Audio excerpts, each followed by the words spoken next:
square foot showroom, and we built it up 1/8 of an inch. By the time we were done, we put a 15-foot straight edge on it, and you could, I'm not kidding, you could not fit a business card under there. It was so flat. So very, very good product to use. I think you'll really like that. It's called Novoline HFL.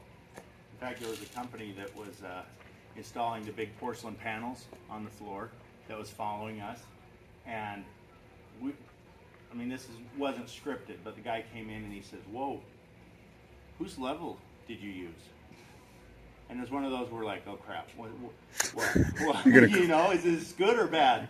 And he says, "This is the flattest floor I've ever seen." He says, "I travel all over the United States putting in floors like this." And so he wrote down what product it was. He says, "I'm going to recommend this to anybody that's doing leveling." So it really is a user-friendly product. In fact, if you'll indulge me, one of the first times we were working with it, I was down on a gas station, and Bart and I wanted to see how it worked. And so they were doing a new gas station, and they had the workers over on one side and we're on the other. And the workers came up to us after watching us. I mean, ours looked like glass. It was just amazing. The workers came up, "How come we can't have that?" You know, and we said, "Well, you can. You just got to return that other stuff, and we'll get you some mapei." So, really, Jake's an awesome person to work with. If there's a product you guys see from mapei that you're curious about or want to test drive, get with myself or Jake, and we'll let you run some of it and give it a chance. The proof's in the pudding, right? Most of the time, if I can get a good product into somebody who knows what they're doing's hands, they love it, you know. So flatness is really important. You know, everything's going big tiles now, right? The standard now is 12 by 24. Yeah, they just did a house 2,400 square feet of 4x4 tiles. 4 foot 4 foot by 4 foot. Wow. Who did that? How's your back? Good man. He's like, it's strong. But those are heavy tiles. So Fighting the flatness. Yeah.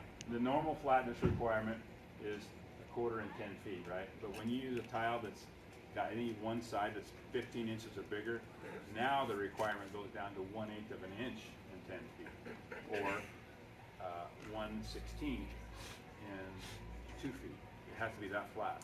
So this flatness criteria is a big deal with the large tile. So you'll really enjoy this flatness characteristic that the HFL gives you.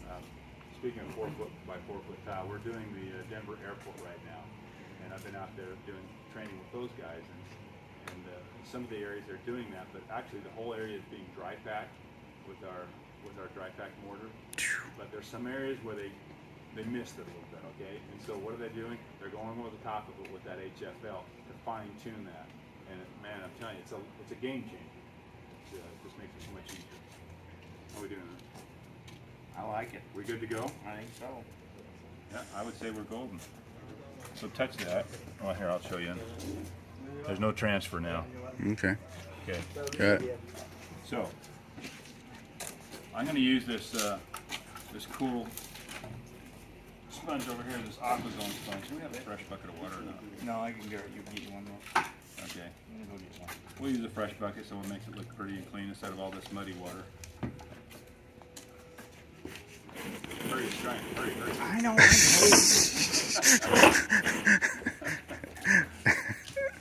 I give Jarvis a hard time. He's a good guy. I hope you're all that willing to work. Are you willing to work as hard as him? Yeah. All right, good job. You do well then. Question about, we talked about how little water you can use.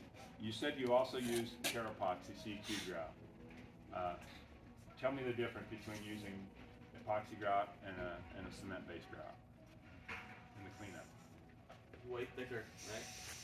Typically it's thicker, but you got to use a lot of water on that, right? Mm-hmm. In order to break it down. So what we normally do on an epoxy is just spread it and then take a doodle bug.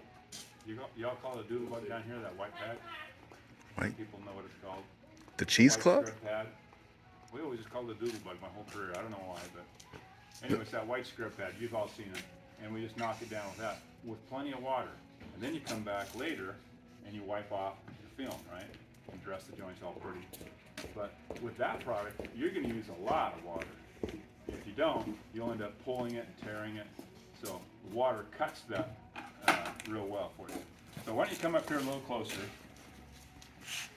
And I want you to be able to see this.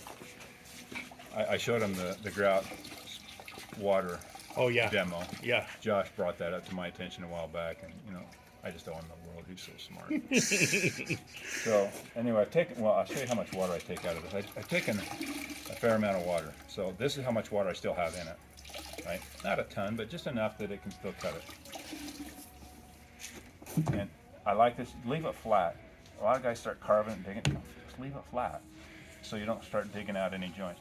And remember this part, I left it really heavy just to show you how it will clean up. It still cleans up.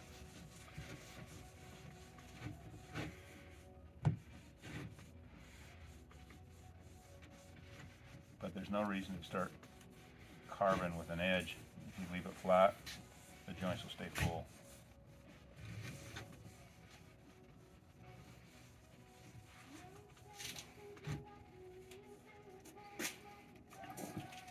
Jake was whining that they gave him 3/8 trim on the outside edge on a 1/4 inch tile, so it is a little bit taller.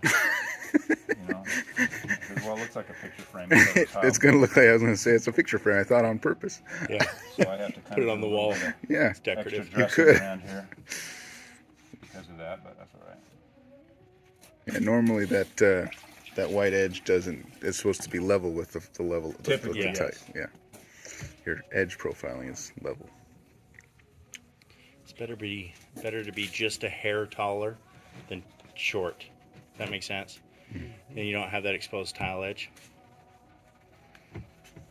Okay. Are we done, guys? Does that look like a good grout job? We got grout here. I knew I should have had you guys do this. Just kidding.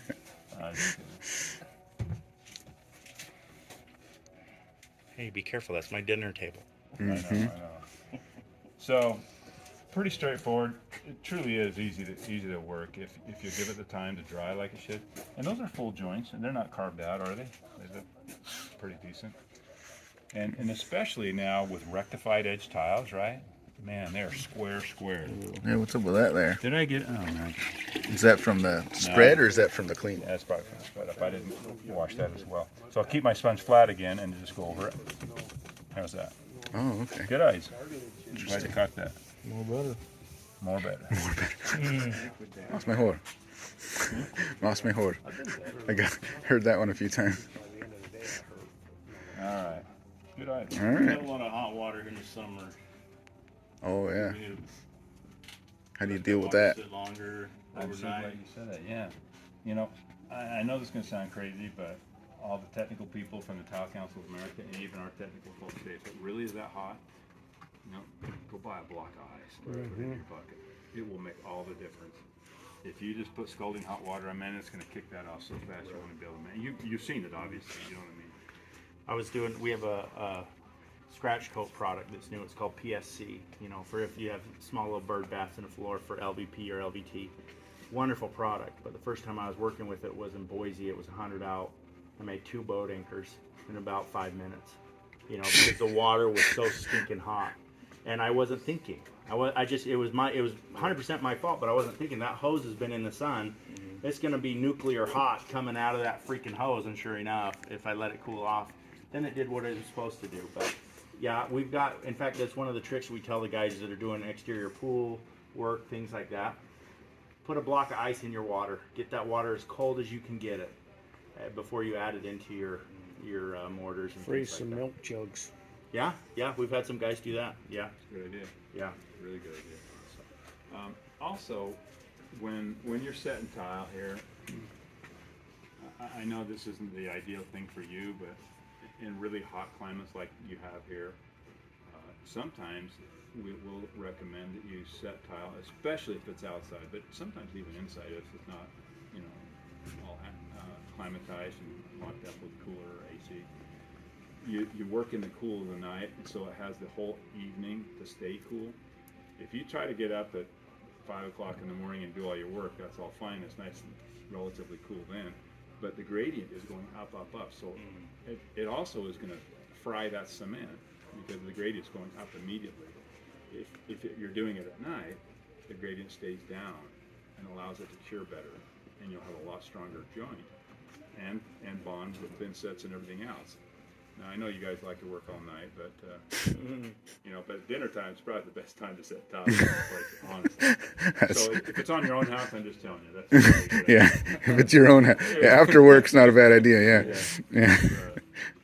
And also, you know, if you could do something, maybe it's throw a tarp over or something, keep the direct sunlight off it. If it's an outside job, and then pull it off so that when you grab it, it didn't have that direct sunlight heating it up like crazy. It's still going to be warm, right? But it's not going to be as warm if you had a tarp over it. So Interesting. that's a really good point. In this climate, your heat is just, you really have to manage it well. So with the grout, after you wash it like you did, then you're saying usually you'll need to go back after it fully, like give it almost a day, and then you come back with a cloth to wipe it down? In an hour. Yeah. Oh, so you could still do it within an hour then? Yeah, Before you absolutely. leave the job, by the time you clean up and everything else, you'll be able to. Yeah, send your helper back in with a cloth. The biggest thing is, like I said, we just don't want to put more water into that trying to get it clean. Just let it hang out, let it cure out. We could almost do it before we leave today. I mean, this is the Bartwell fan. What I do Patent is what I do when I clean, rinse it out, one wipe that side, one wipe that side. Clean it each time, only one wipe, Yeah. and then let it dry and buff it after. Yeah. Right. That's a great way to do it, because you'll get 99% of the junk off. It's a great way to do it. Cool. Okay. Any other questions? You guys have been pretty good. All right, guys. Did you guys get your groceries over here? We have Some, some yeah. pastries. There'll be more. Anything else, guys? Pretty good. Okay, help Thank you, yourselves guys. to some